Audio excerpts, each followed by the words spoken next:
What's up, guys? We are back with Week 9 Monday Night Football action. We are going to do a deep dive on the Tampa Bay Buccaneers going on the road to take on the Kansas City Chiefs and look at a bunch of player props for that game. And we're going to go over 5 NBA games on this Monday slate. We're going to see what kind of value we can find on the side and the total for all of those games. Sunday went pretty okay, guys. We still have the Vikings-Colts game going on right now, so we'll see how things finish up there. But we hit on the Atlanta Falcons at -3. Ended up with a push, unfortunately, in that Patriots game at +3 there in overtime. We had the over in that Washington Giants game. That was an easy hit. We also had the over in that New Orleans-Carolina game. That was another fairly easy hit. Denver, guys, that was a bad read for us. The Broncos clearly were not ready to play a team that's anywhere close to the level of the Baltimore Ravens. They got blown out, but it's looking like a pretty positive day. If the Colts can hang on for us, getting 5.5 points, we could be in for a 4-1-1 day there on Sunday. So that would be pretty nice, guys. If you want to win all of your Monday bets, hit that like button. It's good luck and show support for the channel and all the hard work we're putting in every single day. Subscribe to the channel so you don't miss out on our daily content. You can now also sign up for a channel membership by clicking the little join button right below the video. Members get exclusive early access to all NFL and college football videos and get their names up on screen just like right now. I really appreciate the support from all of you. Seeing that little badge next to your comments absolutely warms my heart. Our videos are sponsored by StumpTheSpread.com. We have a team of experienced cappers over there for every major sport, currently covering NFL, college football, NBA, UFC, NHL, and we have NCAA basketball starting up today. This is one of the best times of the year to be in the mix with so many sports going on. Click the link in the description if you're interested in signing up and also to join our free email list to get the occasional free or premium pick straight to your inbox. Comment below with any bets you're looking at today and we will give you our best advice on all of them. We are committed to responding to every single comment every day, so let us know anything you want to say about my picks, these videos, or anything you see here. As always, our favorite picks will be in the pinned comment down below. Now let's get into this Monday Night Football matchup between the Tampa Bay Buccaneers and the Kansas City Chiefs. Tampa Bay comes into this game 4-4 on the season, fresh off of a tough loss there at home against Atlanta. They lost that one 31-26.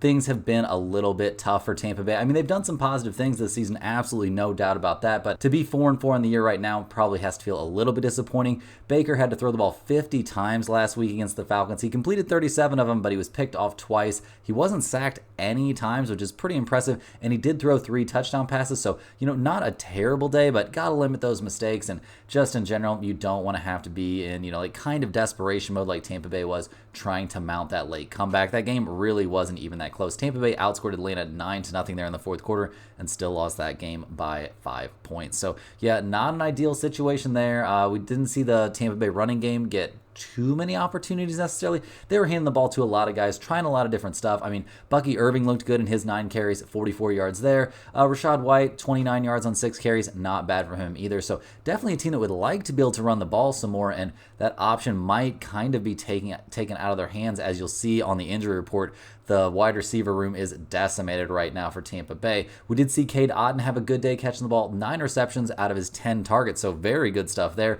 81 yards, 2 touchdowns. So it looks like he's probably going to be the de facto favorite wide receiver, or favorite pass catching option, available to Baker Mayfield and the Buccaneers right now.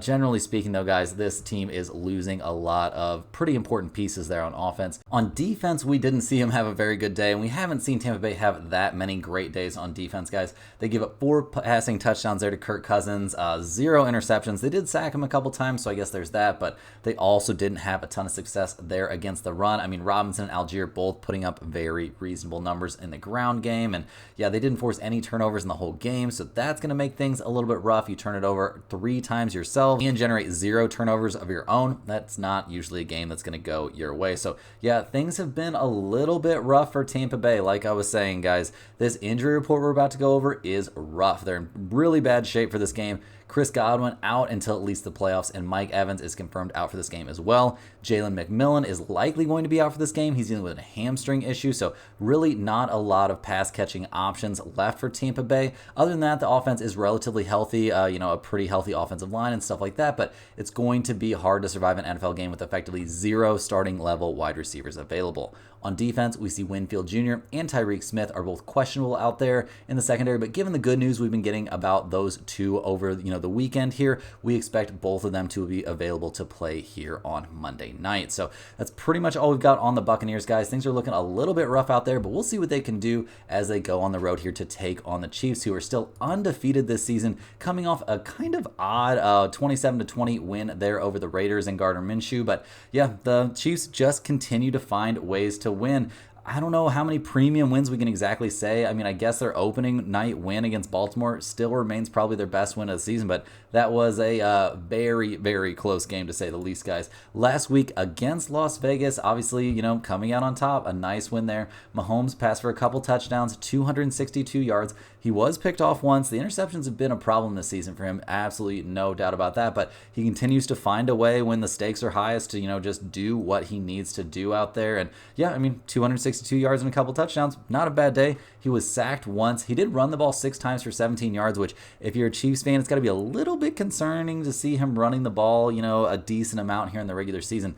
All it takes is, one bad hit or one bad step, and all of a sudden things are looking pretty bleak for a team that's still undefeated on the year. The running game looked pretty decent. I mean, Kareem Hunt didn't have a ton of success, only 60 yards there on his 21 carries. He did find the end zone, so that's nice. But, just not ideal, not a ton of yards per carry, but still they want to establish that running game. They're going to be hitting the ball, and they're going to be hoping that it works out because they are not giving up on that running game. That is not the identity of this team. They don't want to throw it a million times, and so far they have not really had to do that. And in terms of their receiving numbers, we see Travis Kelce once again putting up a very good day, guys. I mean, 10 receptions on 12 targets, very solid stuff there, 90 yards and a touchdown. Definitely the best receiving option right now for the Chiefs. But it'll be interesting to see how things go here with Xavier Worthy and DeAndre Hopkins. Ideally moving into those top couple of, pass catching spots there for the Chiefs. Hopkins, obviously a new-ish addition there, so got to work him into the mix. Obviously, their playbook considerations and you got to build a little bit of chemistry there with Mahomes, but we'll see how that goes. Xavier Worthy only caught 4 out of his 8 targets last week, so that, that situation's looking a little bit problematic, but he's a really young guy. He lacks experience. I expect him to get better and better as the season goes on. He obviously has just absolutely top tier speed out there. So we'll see how that goes. Obviously not necessarily a banner day there for the Chiefs going against a Raiders defense that's had its moments this season, no doubt about that. But on defense, the Chiefs themselves didn't have an amazing time. They did sack Minshew 5 times, but they didn't come up with a single interception, which against him is a little bit problematic. And yeah, they allowed him to complete 24 of 30 passes. So honestly, a pretty good day out there for Minshew. The Chiefs did completely shut down the Raiders running game, so that has to feel pretty good. I mean, giving up only 33 yards on 21 total carries, that's pretty nice. It's not like the Raiders are a great running team, don't get me wrong, but still shutting down any NFL level running attack has to be put down as a positive. In terms of just generating turnovers, they did get 1 fumble recovery there, a fumble there from Minshew, so they'll take that. The Chiefs defense over the course of the season has been very good against the run, no doubt about that, and they've been very good across the board. They're currently 5th in the NFL, giving up only 17.6 points per game. The only game where I could say they really had too many problems, I mean, they struggled a little bit against the Bengals there in week 2, but down the stretch this season, they have gotten some pretty decent injury luck there going up against some banged up opponents, but they're really not giving up a lot of points. This is a very, very good defense. In terms of the injury report here for the Chiefs, it's not looking too bad. I mean, Juju Smith-Schuster is going to be out for this game with his hamstring issue, so we're going to see, DeAndre Hopkins and Xavier Worthy there as the, top pass catching options, obviously aside from Travis Kelce. Yeah, it kind of sucks to see Juju out here missing time. I mean, he had that one really, really good game, seemed like the chemistry was there with Mahomes, and now, yeah, a hamstring problem, man, that can be a real, you can miss some time. You can definitely miss some time. So we'll see how long it takes him to get healthy. Other than that, on offense, looking the Chiefs are in pretty good shape. Obviously, they're going to be missing guys like Rashee Rice and stuff like that. Like, it's not an ideal situation right now for Kansas City, but the offensive line is looking pretty good. The running back situation is definitely looking nice. So expecting decent things from the Chiefs here on offense. On defense, Kansas City is going to be missing 2 starters here with Mike Dana out there on the defensive line and Nazeen Johnson going to be missing in the secondary. He's still in the concussion protocol, so not sure when he's going to be back, but we are sure that it will not be for this Monday night game. So not going to be exactly a full-strength Chiefs defense out there, but they've shown a pretty good, next man up mentality this season, so I do think we can expect the defense to be pretty good out there, just as a unit. in terms of the weather for this game, guys, it's going to be raining in Arrowhead for this one, and there's a real chance there could be thunderstorms going on as well. We'll see what actually happens, but at a minimum, we're looking at probably at least a light rain falling throughout this game. The wind situation isn't a huge concern, but we've got 9-mile-per-hour winds constant throughout the entire game,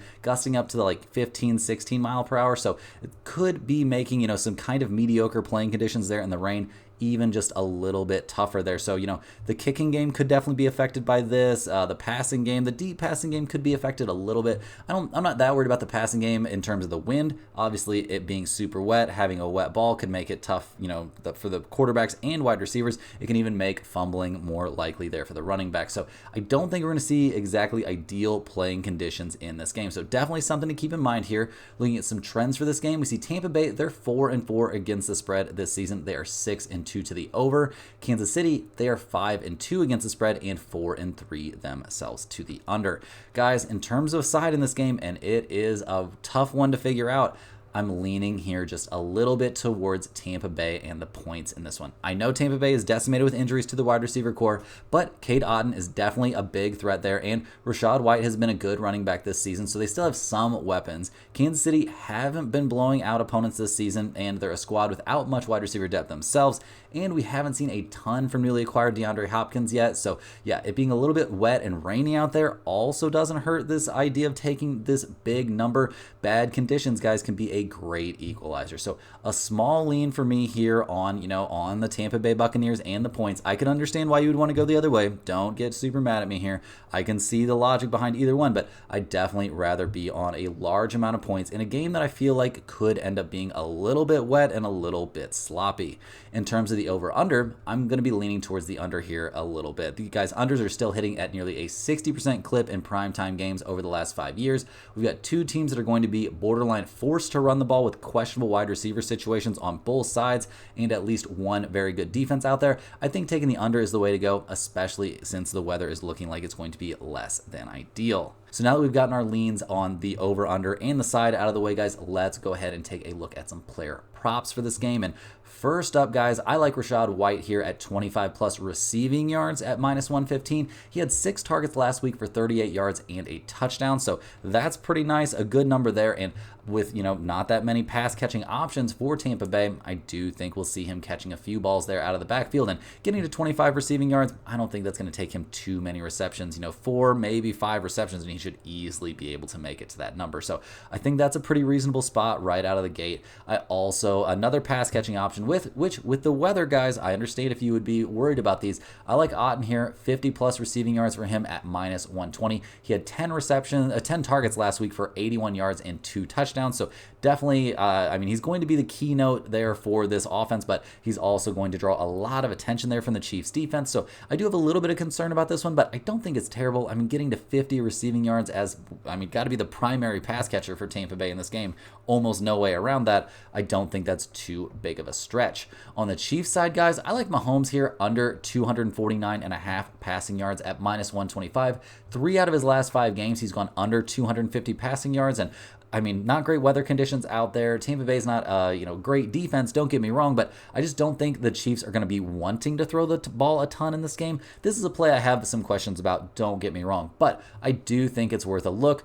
The Chiefs just don't really want to be throwing the ball that much, especially in a game that I think their defense and running game will be capable of, at least controlling the tempo, if not earning, some sort of blowout. Back on the Buccaneers side, guys, I like Baker Mayfield to throw an interception in this game at -135. Bro is going to be slinging it out there at least at some point. He's going to probably have to, and we'll see how that goes, but he's been throwing some interceptions this season. I don't think that's going to be an exception in this game. I think he gets picked off at least once out there. Obviously, since we're, shading towards Tampa Bay as our side in this game, we don't necessarily, want him to throw an interception, but I do think it's pretty likely. -135, not a great price tag, but I think this is something that's going to happen the vast majority of the time in this game. Last but not least, guys, I like Kareem Hunt here over 16.5 rushing attempts at -115. He's gotten over 20 rushing attempts in each of the last 2 weeks. Lots of different, I mean, he's going to get the ball, guys. He's going to get the ball. The Chiefs are not going to abandon the running game here. I don't think the running game is going to be terrible for them either. So I think we see him probably get around, 20 to 22 rushing attempts in this game. So over 16.5 seems very, very reasonable to me. This is probably my favorite prop in this game. I think we're going to see him easily crush that number. How much success he'll have, we'll have to see, but I think they're definitely going to give him the touches. Hey guys, jumping in here with a quick ad break. This is a great time to sign up at stumpthespread.com. Signing up for a premium membership gets you access to our entire team of cappers covering NFL, college football, NBA, NHL, UFC, and NCAA basketball, which is just starting up and has been one of our most profitable sports over the years. We make things extremely easy for you with pick notifications directly to your phone and unit sizes assigned to each play so you can see where our confidence level is on every individual matchup. To test out the service before you buy, join our free email list to get the occasional free or premium pick straight to your inbox. Don't forget to like this video and subscribe if you're new, and also if you want to experience peer-to-peer sports betting while paying almost zero juice, click the link in the description to sign up at BetOpenly.com. Now guys, back to the games. Now guys, let's hop over and look at some NBA games here in this crowded NBA Monday slate. First up, we're going to take a look at the Milwaukee Bucks going on the road to take on the Cleveland Cavaliers. Kind of a tale of two different teams here, guys. It has been rough sailing there for the Milwaukee Bucks. They are 1-5 on the season. They come into this game fresh off of a loss to the Cleveland Cavaliers. They lost that game by only a single point. Kind of crazy to see that game end up that close. I mean, obviously Milwaukee did jump out to the lead there early. Cleveland came back and got the win for us. They weren't quite at full strength for that game. We had the Cavaliers at +2. I was surprised by that line all day. I was waiting and waiting, expecting more Cleveland players to end up sitting, but they did not. We just saw Karis LeVert out for that game. So obviously that's an important piece for them coming off the bench, but I didn't think that justified that sort of price. And yeah, Cleveland getting 2 points coming up clutch for us in the win there in game one of this little 2-game series they're playing there. And yeah, guys, we saw great stuff out there from Donovan Mitchell. He put up a 30-point performance in that game, so nice to see him continue to play well. 4 of 8 from deep, 11 of 25 from the field. He did post a -8, and it's interesting to see that this Cleveland bench, even without LeVert, was kind of the reason they ended up winning this game, guys. I mean, Garland had an off shooting night there in the starting lineup. None of the starting shooters really did great there except for Donovan Mitchell, but coming off the bench, guys, we saw great stuff there from Merrill. He continues to shoot the ball extremely well. 5 of 9 from 3 for him. He posted a +6 out there, and just up and down the roster. I mean, we had 2 double-digit scores coming off the bench. The bench combined to score just a ton of points, guys. It was a very nice night out there, and Cleveland managed to shoot, despite the starters not shooting well, to still shoot nearly 40% from 3-point range. They did, come up even on the boards with Milwaukee, which I think is something they would definitely take. And overall, they just played pretty well in that game, especially given, the circumstances of not having their best bench scorer available. So yeah, very good stuff from Cleveland in that one. No major problems for me about them in that game. I mean, yeah, they just played well, guys. I mean, and over the course of the season, they've obviously looked like one of the best teams in the Eastern Conference. I'm not going to say they've played, the toughest schedule, maybe, but it hasn't been that easy. I mean, a nice win there over Orlando, albeit in a game where we didn't have Paolo Banchero playing there for Orlando, but a convincing blowout win there over the Lakers, a nice win there at Madison Square Garden over the Knicks, and taking care of business against the bad teams like Cleveland. Seems locked in, seems like they're on a mission this season. It definitely appears like we're going to see Donovan Mitchell, making the best out of this situation. Darius Garland being healthy is a big, big deal. He had all kinds of injuries last season. I mean, having a broken jaw and trying to play basketball, that has to be pretty freaking rough. So loved what we saw from the Cavaliers their last time out. And yeah, guys, in that game for the Bucs has to feel like another punch to the gut for a team that's just been struggling this season. I mean, we saw Dame go off for 41 points in the game. I mean, Dame and Giannis combined to score 75 points, and they still managed to lose. That is rough stuff. Bobby Porter was actually pretty good coming off the bench, but he's really their only bench piece anymore, so that's a huge problem. We saw Lopez continue to struggle to score. He only put up 6 points in the game. Gary Trent Jr. was supposed to be a nice addition for them. He went 1 of 10 from the field in that one. So yeah, just very, very rough stuff. They need to get Gary Trent Jr. back to the bench. That is huge for this team to have him coming off the bench instead of being in the starting lineup. They need need Chris Middleton back, and they need him back and to be awesome right out of the gate. And we are not going to be seeing him in this one, guys. He is not going to be back yet. Really not 100% sure when that's going to be. I would think it'd be getting pretty close, but he's been ruled out for this game. We do also see Giannis on the injury report, so something to take into consideration. He's technically questionable, but given the price tag we're seeing on this game, it seems like there's a real chance he might not actually play. So we'll have to see what happens. It's gonna be interesting there to see what happens with Giannis's availability. Keep a close eye on that one. It's difficult to know for sure, but he is questionable. So if they sit him out for this game, I think that's a kind of a weird thing to do unless he really is hurt. So yeah, we'll see what happens. Karis LeVert also questionable for this game with his knee issue, but looking like Cleveland has plenty of depth there coming off the bench. So looking at the price tag on this game, guys, Cleveland's -7.5. We've got an over under up to 28.5. In general in this game, guys, I mean, looking at the trends here, Milwaukee 1-5 against the spread this season, 4-2 to the under. Cleveland 7-0 against the spread and 4-3 themselves to the over. So just in general, I'm leaning towards the Cavaliers here at -7.5. If Giannis ends up not playing in this game, guys, I love Cleveland at anything less than like 12 points. So we'll see what happens. I think you probably want to get a little bit down on Cleveland here at -7.5. And then if Giannis doesn't play, you can add on more if you want. But either way, you should be in decent shape. I know they played a really close game against them last time. I don't think that will be the case in this game. In terms of that over-under of 228, it took Giannis and Dame to have insane games to get the final score we got in the last one. I would probably lean just slightly here towards the under 228.5.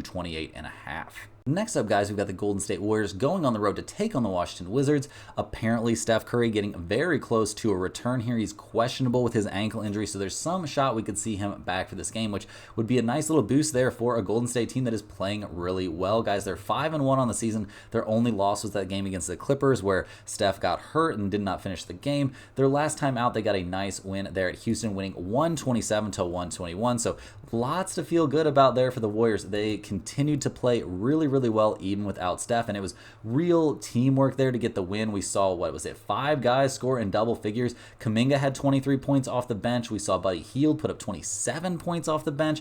I know there's lots of talk swirling about how Kuminga isn't supposed to be happy coming off the bench. Draymond has to get in the media and say weird stuff. I guess that's just who he is as a person. I don't know. It's a little bit irritating, but regardless, things worked out. The Warriors played really well, and if Kuminga is going to put up 23 points off the bench and can't do anything when he's in the starting lineup, buddy, it's time to embrace your role as a bench player. So we'll see how things go. The Warriors shot the lights out from deep, mostly thanks, well, maybe not mostly thanks, but thanks in large part to Buddy Hield, who went 6 of 10 from 3. So a good shooting night from him. Wiggins seems to have found his deep shot, guys. He was 2 of 4 from deep and got to the line 10 times. Not something you're used to seeing from him. So just great team play there for the Warriors. I mean, they had 26 assists in the game. That's nice. They had 47 rebounds as well, so holding even on the boards basically there with the Rockets. So just a lot of positive things to look at for the Warriors, and they played pretty well defensively, guys. They defended the three-point line well. They only gave up 24 free throws, so that's nice, and a big reason they won this game was they got to the line 50 times. They only made 32 free throws out of 50, which is nuts, but yeah, we'll see if they can continue to get to the line. That would be a nice thing for the Warriors to be able to do, something they haven't done in the past, but we'll see what they can do here as they go on the road to take on the Washington Wizards, who are 2-3 on the season, coming into this game fresh off of a 118-98 loss there against the Miami Heat in Mexico City. Yeah, the Wizards kind of went back to what we would expect to see from them. Obviously, not a team that's expected to be very good this year, and not even breaking 100 there against the Heat. Not a great look, we won't say. Yeah, just not a very good night. I mean, Poole did put up 21 points. Yeah, just not a ton of pots. They only shot 20% from three-point range in this game. They got out-rebounded massively, 65-44 rebounding edge there for the Heat in the game. So yeah, this just is not a very good team. I guess Sarr having a nice day is something positive for this terrible team. I mean, he was 7 of 11 from the field for 17 points, but he posted a -9. He's doing what he can out there, working his way, and, he's a young guy. Tons of time here to develop before this very bad team. Kispert very much came back to earth, guys. He was 0 of 6 from 3, 1 of 10 from the field in 31 minutes. So, yeah, just not a lot of great things to say here about the Wizards. Kyle Kuzma is still going to be out for this game. That's at least what's being reported right now. He's dealing with that groin issue, so he will not be playing here against the Warriors. So, looking at the numbers for this game, we see the Wizards are getting 9.5 points here playing at home. We've got an over-under of 2 231.5. Golden State 5-1 against the spread this year, 3-3 to the over/under. Washington 2-3 against the spread and 3-2 this year to the over. Guys, I like the Warriors to get the job done in here and win this game by double digits. Yeah, winning by 10 here for Golden State against a bad Wizards team. The question mark for me would be whether or not they'll be super locked in for this game. But this is a young, hungry team with lots of guys trying to prove themselves. Lots and lots of that going on. Maybe too much here. We'll see if they make any sort of trades and stuff like that. Running an 11, 12-man rotation can get a little bit messy, but they're making it work. Steve Kerr's making it work, and the Warriors are absolutely killing out there. And with an over-under of 231.5, that seems like a lot of points, especially, the Warriors play pretty good defense, guys. That's been one of their main strengths this season. I'm not expecting Washington to have a great night scoring the ball. I'm going to lean here a bit to under 231.5. I think that there's some very reasonable value there, especially since the Wizards are missing, one of their best scorers there in Kuzma. So, yeah, definitely give me the Warriors here at minus 9.5 and give me that under. Next on the docket, we're looking at the Los Angeles Lakers going on the road to take on the Detroit Pistons. The Lakers come into this game, guys. They are coming off of a win there at Toronto, a 131-125 win. So they'll definitely take that. Not a bad night, generally speaking. I mean, we did see, LeBron and AD. That is looking pretty nice out there. LeBron 27 points, AD 38 points. Very good stuff. 10 of 11 from the free throw line, 14 of 20 from the field. A dominant night for him. It's not like the Raptors really have anybody that can guard him, but still great stuff from him. We saw D'Angelo Russell have a nice night. We saw Austin Reeves have a very good night despite going 0 of 6 from the three-point line, guys. He got to the free throw line 14 times. So the Lakers looking very, very good out there. They, kept things even on the boards. Not something they were worried about. They were making all their shots. The bench is looking a little bit thin, and we have all that weird news coming out about Jackson Hayes. Basically an old video resurfacing on TMZ that does not paint him in a very flattering light, guys. So we'll see what happens with that, if anything. But he's just one bench guy. I don't think it's the end of the world. Like I said, we'll see what happens with him, but I'm not super concerned about that. In terms of their health for this game, obviously something you always want to be looking at for the Lakers. We've got D'Angelo Russell, Austin Reeves, and Anthony Davis all on the injury report, but we'll see if any of them actually miss this game. Russell is questionable with a right foot contusion. Reeves, he is going to be listed as probable there with his ankle issue, so he'll definitely play. And Anthony Davis with his hip is probable as well. So I think we pretty much expect all of them to play. Maybe D'Angelo Russell sits this game out, but it seems a little bit unlikely to me. Going up against the Pistons here, Detroit hasn't had the worst start to their season. They're 2-5 overall. They come into this game fresh off of a nice 106-92 win there at the Brooklyn Nets. So good stuff there. They've actually won 2 out of their last 3. Their wins were over the 76ers, a loss against the Knicks, a blowout loss, I will say, and then a nice win there against the Nets. The Pistons, they kept this a low-scoring game. They outscored Brooklyn 23-15 there in the fourth quarter. Tobias Harris had a nice game, putting up 18 points and shooting 8 of 13 from the field. We saw Cade Cunningham, 19 points, posting a +11 +-. Very good stuff there. Still cannot get those turnovers under control, though, guys. 7 turnovers in the game. Definitely something to be aware of here for a Lakers team that, can play some defense. The bench looked good. Beasley coming off the bench. He was only 6 of 15, so maybe not amazing, but he put up a +18 and 18 points. So definitely lots of positives there for this Pistons team in that win. They played some pretty good defense. They were able to, kind of contain and slow down Cam Thomas, which hasn't been easy to do this season. So definitely plenty of credit there to the Pistons, who are, doing what they can out there this season. They are a much, much more competitive team. Getting Monty Williams out of there, a big, big deal. They're also very healthy coming into this game as well. So lots of positives there for the Pistons. Looking at the price for this game, guys, we got the Pistons at +6.5. We've got an over-under of 226.5. The Lakers are 4-2 against the spread this season. They are 4-2 to the over. Detroit 4-3 against the spread and 5-2 this year to the under. Guys, I'm looking at taking the Lakers here probably at -6.5. They just seem very locked in. The Pistons are in a little bit of a letdown spot here coming off of a win. I think we see the Lakers easily win this game by more than 7 points or more than 6.5 points.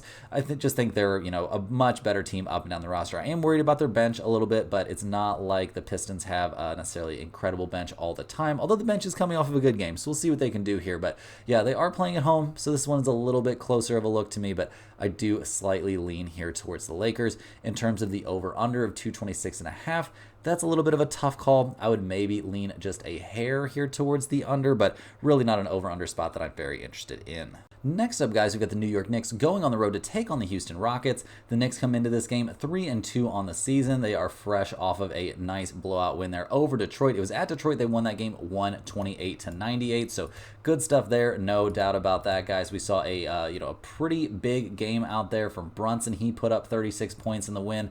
That's got to feel pretty nice. Mikal Bridges, 15 points. He went 3 of 6 from three-point range, so that's a great development. Cat played well in the game. We saw McBride do his thing off the bench, although he only went 4 of 12. This bench continues to be a big concern for me here for the Knicks, guys. I mean, I know Tibbs wants to play dudes a million minutes. Well, he's going to get every opportunity because, my God, that bench is just a black hole in terms of production. So definitely some concerns, but they did shoot the ball really, really well from deep, 47.4% from, long range. They had 31 assists in the game, so that's got to feel nice, and they did really well on the boards there. So a lot of positive stuff to report for the Knicks. Obviously, they're not going to have Precious Achiuwa or Mitchell Robinson back for this game, so still going to be, pretty thin out there, but they're playing well, and they don't seem to mind playing a lot of minutes. They're going to be going on the road here to take on the Houston Rockets, who are 3-3 on the season, coming off of a tough game there against the Warriors where they lost 127-121. They didn't really have any answers there for Buddy Hield, who just had an amazing game. The Rockets have been kind of all over the place this season, to be honest, guys. I mean, yeah, a win at Dallas followed up by a loss to the Warriors, a close win and a close loss there in their 2-game series against San Antonio, a blowout win over Memphis, but they started their season off with a loss against the Charlotte Hornets. Like, just a little bit tough to figure this team out at the moment. I mean, yeah, in the loss to the Warriors, we did see, Jabari Smith Jr., he did some good things, no doubt about that, guys. I mean, yeah, 21 points, he posted -4, he was 5 of 13 from three-point range, which is a nice development there. They did shoot only 33% from three, but I don't know, that's not terrible, and they were good on the boards, no doubt about it. They only had 11 turnovers in the game, just not quite enough scoring there. I mean, Eason looked amazing off the bench, a couple guys looked really good off the bench, just not enough to get it done there against the Warriors in a game that did go into overtime, but it took Houston a big comeback, there in the second half, a huge comeback in the second half to force that overtime. And maybe they ran out of gas a little bit at the end, but yeah, we'll just have to see. They're healthy coming into this game as well, so that's got to be a nice boost. And looking at the numbers for this game, guys, we see the Rockets are getting 3.5 points there playing at home. We've got an over-under of 218.5 for this game. So yeah, looking at the trends, the Knicks are 3-2 against the spread, 3-2 to the over. Houston 3-3 against the spread, and 4-2 this season to the under. Guys, I like the over in this game. Over 218.5. Not a ton of points. Both these teams can shoot it. Both these teams can get up and down a little bit. Yeah, I think over 218. I think 218.5, just not a big enough number here. So definitely like the over in this game. In terms of the side, it's a little bit tough to call. I kind of want to lean towards the Rockets here at +3.5 in a bounce back spot for them. They've had rest after that overtime game and all that, so they shouldn't, fatigue shouldn't be a major issue. And I would think fatigue has to set in at some point for the Knicks, but they're used to this. Most of them are in their second year under Tibbs, or at least, so they should be good to go. But I do think the over in this game is definitely a nice play. Jumping in with our first ever sportsbook ad, guys, and I am super excited to tell you about BetOpenly. They are unlike any regular sportsbook out there. Their whole goal is to facilitate peer-to-peer betting, so instead of them having a vested interest in you winning or losing your bet, they just want to match you up with a real person who wants the opposite side. At BetOpenly, you will be paying drastically reduced juice on your bets, close to 1% instead of the 10% you would pay at any of the big guys. Not having to fight that built-in house edge sounds pretty great to me. BetOpenly supports all your favorite bets, including props and parlays, and get this, guys, you can even be the house on parlays, meaning you only need a single leg to win to cash your bet. Most importantly, BetOpenly will never limit your account for being a consistent winner, which is something that happens all the time on the bigger sites. If you're interested in signing up, click the referral link in the description of this video and let's cash some bets. Now, guys, back to the games. Last but not least here, guys, we've got the Indiana Pacers going on the road to take on the Dallas Mavericks. The Pacers come into this game only 2-4 on the season, so that cannot feel great. They're coming off of a tough loss there at New Orleans. They lost that game 125-18. They also lost their center Jackson to a torn Achilles, so yeah, that's pretty rough. I feel like we're seeing more and more torn Achilles out there, and it makes me, as an old basketball player, a little bit nervous. But yeah, Neesmith's going to be out for this game. Andrew Nemhard is on the injury report as well, listed as day-to-day, dealing dealing with a knee issue, so we'll see if he suits up for this game, but obviously they end up missing both those guys. That is significant reason for concern here for the Pacers, who haven't been playing amazing this season. I mean, Siakam's doing everything he can. Mathurin's having a good time out there. Halliburton's struggling here out of the gate. Only 11 points in that loss against the Pelicans. He was only 1 of 6 from three-point range, and the Pacers shot the ball really well and still lost this game. They shot 36 of 38, or 16 of 38 from three-point range. That's 42%, and you still lose the game. Like, that can't feel very good. They got out-rebounded by a significant margin. They, only forced 6 turnovers, but turned the ball over 14 times themselves. That is not a recipe for success. The bench hasn't looked terrible either. Like, it wasn't the bench's fault. It was definitely the starters who just not having a great time, guys. Miles Turner, bad game. Halliburton, a bad game as well. And Mathurin, he didn't play terrible, but still posted a -13 and isn't even going to be available for this one. So, yeah, things not looking great right now for the Indiana Pacers as they go on the road here to take on the Mavs, who are 4-2 on the season. They come into this game fresh off of a nice win there over the Orlando Magic.